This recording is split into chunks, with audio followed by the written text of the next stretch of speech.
Di tengah hiruk-pikuk dunia yang tak pernah berhenti, terdapat tempat-tempat suci yang menjadi saksi bisu peradaban manusia. Pura, sebuah kata dalam bahasa Sanskerta yang berarti kota atau istana. Lebih dari sekedar struktur batu dan pahatan. Ini adalah tempat di mana langit dan bumi bersatu, di mana manusia berkomunikasi dengan dewa-dewi mereka, dari puncak-puncak yang menjulang tinggi hingga ke lembah-lembah yang sunyi. Pura-pura ini tersebar di seluruh Nusantara, masing-masing dengan cerita dan keunikan mereka sendiri. Mereka adalah pusat spiritualis, tempat di mana tradisi diwariskan, dan kebijaksanaan kuno masih bergema melalui doa dan nyanyian.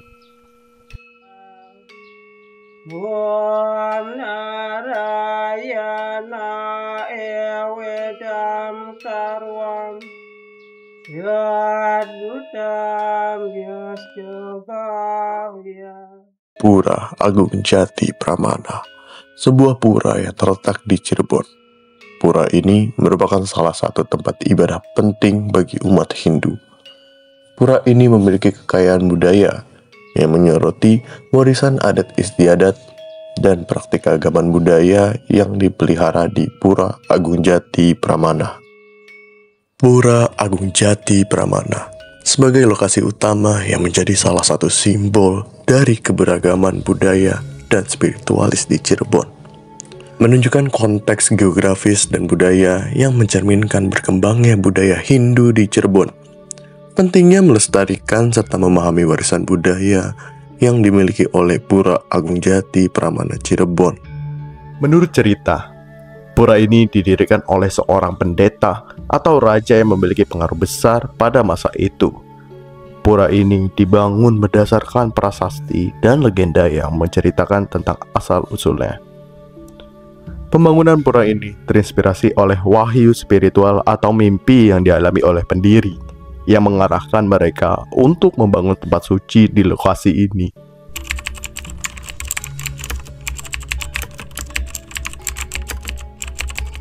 Pura ini dibangun sebenarnya didahului oleh sembahyang dari rumah ke rumah umat kami sebagai pendahulu dulu tinggal di Cirebon ya. Jadi bergantian dari rumah si A, si B, si C, sehingga akhirnya ada ide bagaimana kita punya pura sendiri yang akhirnya punya tanah ya awalnya di tahun 98 kira-kira seperti itu.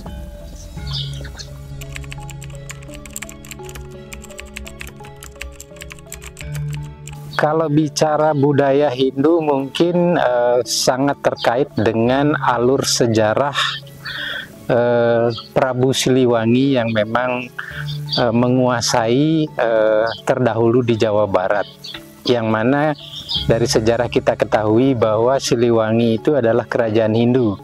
Sehingga kalau kita lihat keraton Kesepuhan Cirebon dari sisi ornamen arsitektur itu sangat bercirikan Hindu gitu loh, walaupun yang lain-lain tidak terrecord mengenai sejarah Hindu lainnya, tapi dari sisi arsitektur atau ciri-ciri bangunan Hindu tuh masih terlihat di keraton tersebut. Budaya Hindu masuk ke kota Cirebon sesuai dengan sejarah yang ada. Ini diakomodir oleh Sunan Gunung Jati. Di sana beliau kan salah satu istri beliau dari Cina. Ada budaya Cina, ada budaya Hindu karena pengaruh Pajajaran. Kerajaan Pajajaran. Akhirnya sampai sekarang budaya Hindu itu tetap melekat di kota Cirebon dan sekitarnya.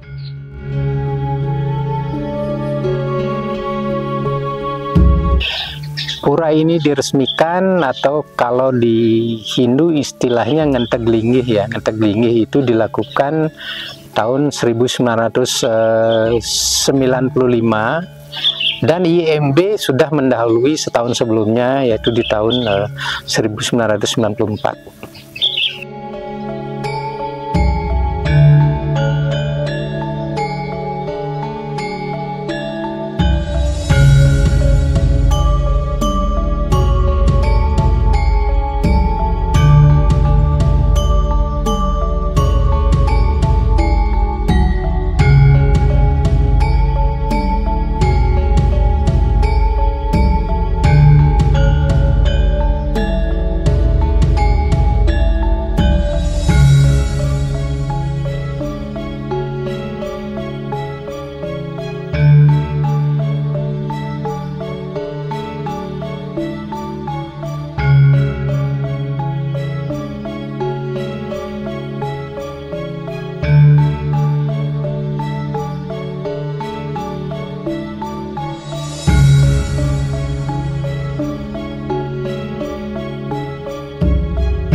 Sebelum kita mempunyai pura yang representatif seperti sekarang, pendahulu kami, ya, karena memang terus terang saya sendiri masuk Cirebon 92, itu dilakukan sembahyang dari rumah ke rumah secara bergiliran, bergantian.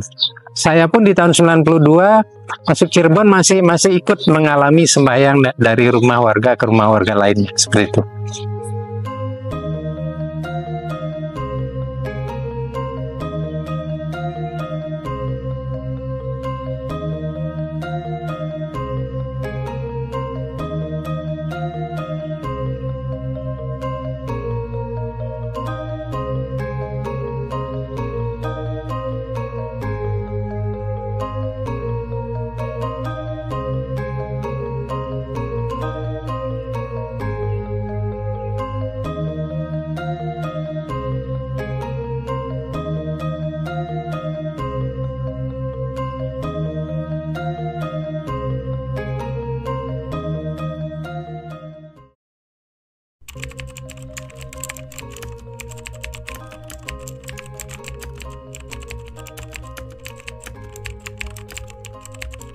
Setelah pura ini dibangun tahun 1994 diresmikan, ada 3 etis yang dominan yang sembahyang di sini. Yang pertama Hindu dari Bali, etis Jawa, dan etis India.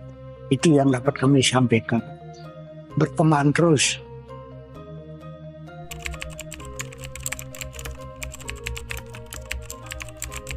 Pura ini dikenal karena dari samping, dari mulut ke mulut, juga karena perkembangan umat Hindu kan menyebar. Zaman sekarang sudah melalui teknologi media sosial, dan juga dari kalau di umum itu tamasya, kalau ini Tito Yatro, perjalanan dari tokoh-tokoh Hindu yang ada di seluruh Indonesia, khususnya di Jawa dan Bali.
Pura Agung Jati Permana ini terletak di kawasan Merbabu Asih, RW 8 Merbabu Asih.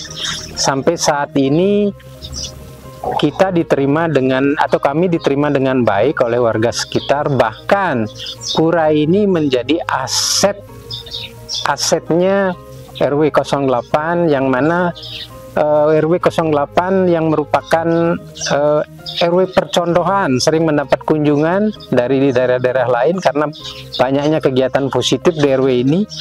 Sering juga menjadikan satu paket kunjungan untuk tamu-tamunya datang ke mengunjungi Pura Agung Jati Permana ini.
Sebenarnya secara eksplisit kita mengatakan ini menjadi tempat wisata sih tidak ya, tetapi hubungan dengan sesama agama sering saling mengunjungi, ada kunjungan dari umat lain, bahkan oleh Kemenag Kota.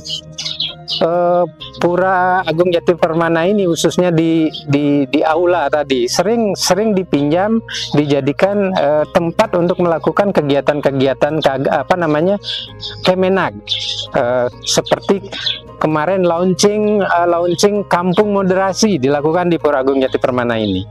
Jadi memang untuk wisata secara eksplisit kita belum mengatakan bahwa pura ini menjadi objek wisata, tetapi di luar atau di jalan raya, sisi jalan rayanya sudah sangat sering dijadikan tempat prewedding seperti itu.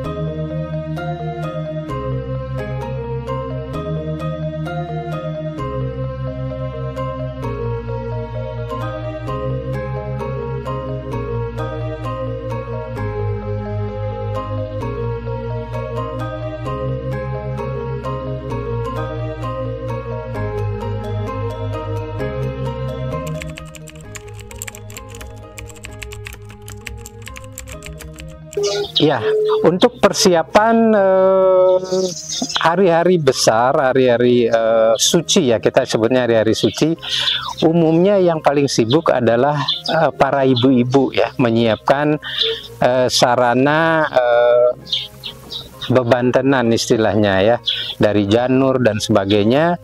Justru pekerjaan yang paling besar adalah di ibu-ibu. Untuk bapak-bapak biasanya melakukan bersih-bersih lingkungan, menyiapkan konsumsinya dan sebagainya untuk kelancaran paket acara tersebut.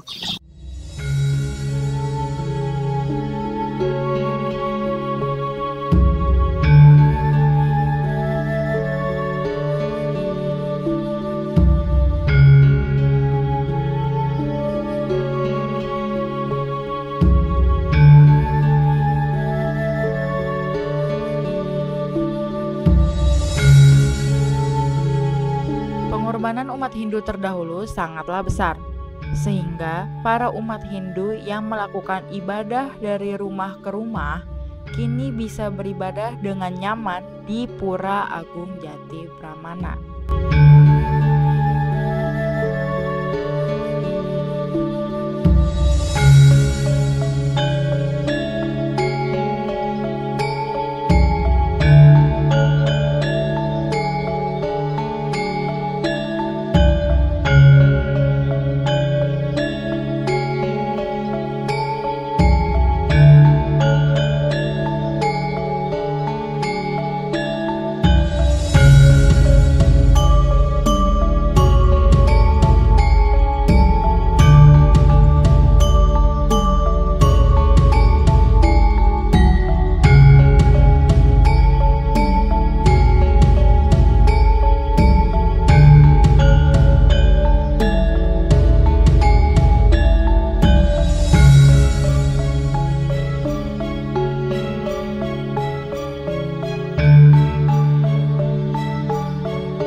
Mulai dari luar mungkin ya, saat kita masuk itu kita melewati Candi Bentar namanya ya. Candi Bentar itu gerbang yang paling di depan, istilahnya Candi Bentar, yang terdiri dari dua bagian simetris kiri dan kanan. Setelah memasuki Candi Bentar atau di samping Candi Bentar ada bangunan namanya Balai Kulkul yang menjulang ya. Balai Kulkul itu kulkul bahasa Bali, kalau di Indonesia kan menjadi kentongan. Nah, Balai Kulkul itu adalah simbol daripada pemberitahuan kepada umat jika ada misalnya rapat ataupun ada hal-hal yang memang urgent sifatnya, jadi dibunyikan kentongan. Nah, itu kalau di kekinian mungkin hanya sebagai simbol, karena kalau di Bali kan memang domisilinya berdekatan, masih sangat berfungsi. Nah, setelah itu ada lagi namanya petirtan, yang dimana setiap umat yang masuk akan memercikan tirta pembersihan dalam dirinya. Setelah itu di sampingnya ada Arca Ganesha, kita memohon keselamatan pada Dewa Ganesha tersebut. Selanjutnya di tengah ada namanya Candi Gelung atau Kori Agung. Itu merupakan gerbang utama untuk memasuki Mandala Utama atau pelataran yang utama atau pelataran yang paling kami sucikan. Nah, di dalam ada bangunan-bangunan suci atau pelinggih ya kami nyebutnya. Yang paling kanan, nah kalau kita menghadap ke depan adalah Panglurah. Panglurah, kita di sana memuja apa yang kalau kita diandekan dalam hidup keseharian seperti patih ataupun pengiring gitu ya. Kita harus memohon kepada beliau saat kita memasuki tempat sembahyang.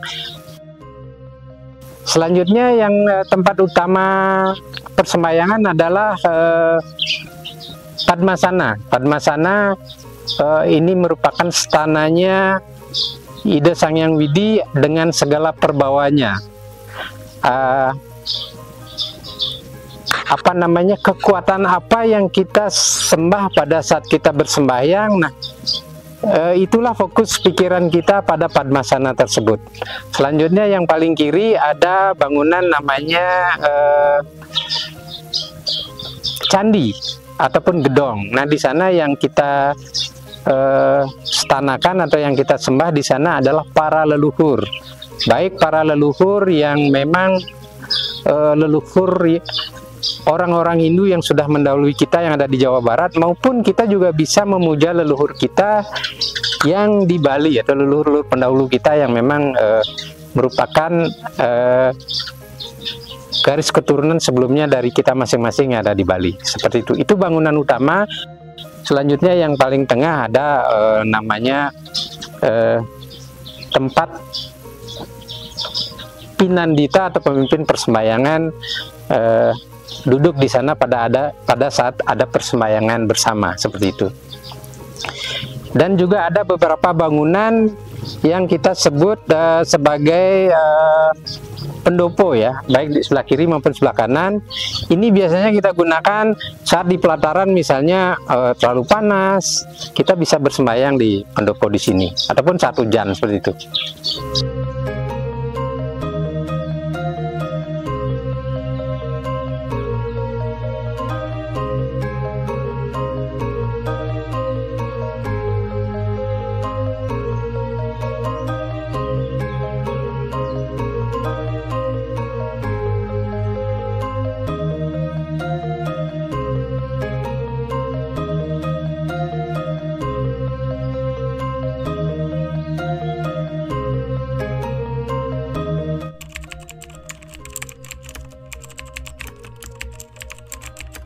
Hindu mempunyai kebiasaan bahwa di mana dia tumbuh, dia akan berakulturasi dengan atau mengambil budaya-budaya setempat, menyerap budaya-budaya setempat. Seperti di beberapa bagian dari pura ini ada ciri-ciri khas cara pemasangan bata khas Cirebon. Nah, karena memang kami tinggal di Cirebon, kami juga mengakulturasi atau menyerap budaya-budaya atau arsitektur Cirebon, seperti itu kira-kira. Bicara sejarah pada kota Cirebon, keraton pada kota Cirebon adalah salah satu ciri khas di kota ini. Budaya keraton yang sangat amat melekat di kota Cirebon merupakan peninggalan kerajaan Siliwangi yang dimana pada zaman dahulu Kerajaan Siliwangi adalah salah satu kerajaan Hindu yang berdiri di Cirebon.